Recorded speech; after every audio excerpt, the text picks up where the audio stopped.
Hey everyone, today I'll be looking at some MTH Superliner cars.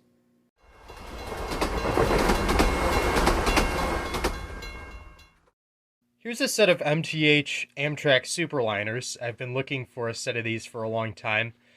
They're very hard to come by in my experience, and once you do come by them, they tend to be pretty expensive, or at least Superliner cars in general. I don't know specifically about the MTH Rail King versions.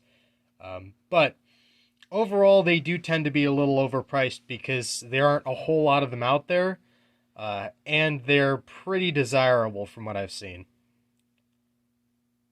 So it was a surprise to me to find these for the right price in the right place at the right time. Of course, this is only a set of two, and that set me back $120 at a train show. I was pretty fortunate to stumble upon these at the train show, since I've been wanting a set for a very long time. Now, of course, $120 for a set of two is more than I'd usually pay for a set of passenger cars, but since these are something that I've always really wanted, I figured it was worth it. Alright. Of course, I actually ended up getting these in very close to new condition. In fact, I think these might have been sparingly or not at all ran by their previous owner. You know how it is, someone buys these and then a few decades later they sell them or they pass away and someone else sells them, and then they wind up at a train show never having been run. Of course, they have the plastic wrap on the cars and everything. They have the silica packets. It's very much still sort of a mint item. But these cars are a little heavier than I expected, and they have full interiors, unlike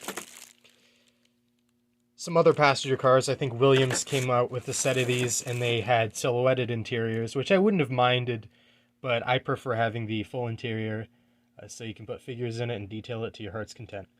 So I'm going to take these over to the workbench, and I'm going to have a closer look at them.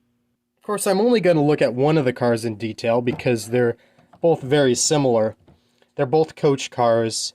I think MTH also offered all the other variants of these cars, like diners, lounges, sleepers. I think that's all the variants that Amtrak has. But these cars are very iconic. They're pretty much exclusive to Amtrak. And they look fantastic in the Phase 3. The Superliner lettering is in a very stylish font there. The stripe here really looks nice with the silver, and of course that all contrasts with the black of the trucks. But on MTH's end with this car, their craftsmanship is pretty good, and their choice of materials is good. They have what looks like a sheet metal frame, and then mostly ABS plastic on the top, like the shell and the interior, which there's a lot of interior and shell here, so that's probably what adds to the weight of these. And it appears that they've added some weight to the bottom of this car so it won't be as top heavy because it's a slightly taller passenger car. Or maybe it just feels that way. This car is not scale by any means, I don't think. It's definitely more semi-scale, but that doesn't mind me because a lot of my equipment is semi-scale anyways, such as my P42, which I'll run this with. The trucks look good. The choice of materials and the way they're put together is nice. Everything under here is still pretty clean because, well, these have barely been used. Whatever bearing mechanism they've used on these wheels looks very good. Well put together. I've had problems with these older MTH couplings before. I don't know exactly how old these cars are. Must be 90s, 2000s, something like that. But whatever material they make these couplers out of, whatever compound of die-cast they make these out of, sometimes crumbles and flakes a little bit. I had a little bit of the surface flaking off once I had taken these out of the box and taken a look at them at first. But I haven't had much problem with these, and MTH still offers replacement parts. So if your couplers go bad on these, you can go to their website and buy them. They aren't too expensive. But if you ever have problems, their parts department has you covered there. And that's usually the only thing that really goes bad on these cars, as far as I know, or on older MTH stuff. I like that they molded the interior in gray instead of the annoying tan peach color. I've aired that grievance before. I don't like it when they mold it in that peach color. I like it more when it's gray, because it's a little more realistic and toned down, and it looks better with the lighting. Of course, these cars don't come with any figures. You could sure put them in if you wanted. I think these cars also have incandescent lighting because they're a little older. Yeah, it appears that these have incandescent lights. You could swap that out with LEDs if you ever really wanted to, but I don't think that's going to be necessary for me, at least for a long time. Of course, other side of the car is very much the same. These cars look great, and the reason why I wanted to get one is because I don't have any of these yet. I have a lot of other Amtrak equipment, such as Amfleets and older heritage passenger cars and locomotives, but I didn't have any Superliners, and these are kind of the quintessential long-distance passenger equipment that America has had for nearly the past 45, 50 years. But these are very recognizable, very ubiquitous. I think they're exclusive to Amtrak. And MTH did a great job capturing the classic look of these cars. So I'll take these over to the track and run them around with my P42. Well, here's my Amtrak P42. This is also an MTH model. And it looks great with these cars. I think that they're kind of tailor-made to work together.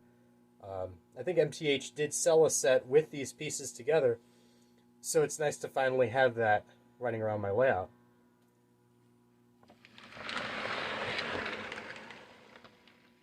They do look very good on the track. They fit under my wire, which I had no concerns that they wouldn't after testing my bi-level gallery cars under the wire. So beyond that, you might have a couple of clearance issues with these cars, but I think generally you'll be okay.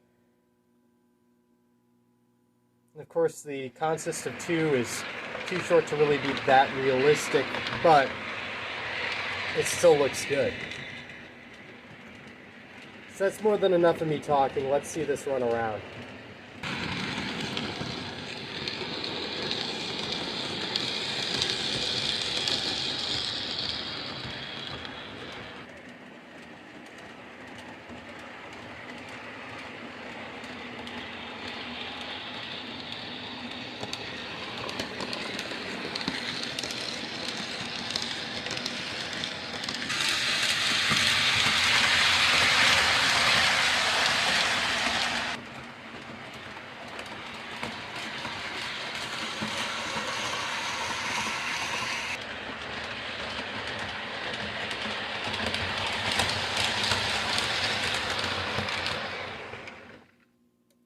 So what do I think of these cars?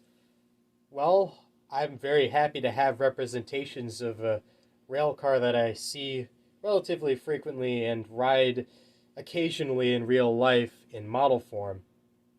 And they certainly have that MTH feel of decency and quality. Really, there's nothing that outstanding about these cars other than the fact that they're of a prototype that is a little bit more difficult than usual to find in O-scale.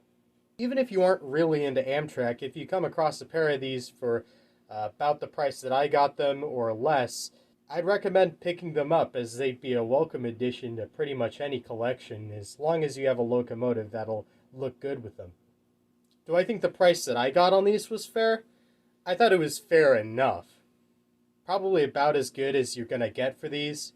Again, material-wise, these aren't worth $120, but in terms of what representation they are, the type of rail car that they are being a little more difficult to find, I think the price was right, not fair.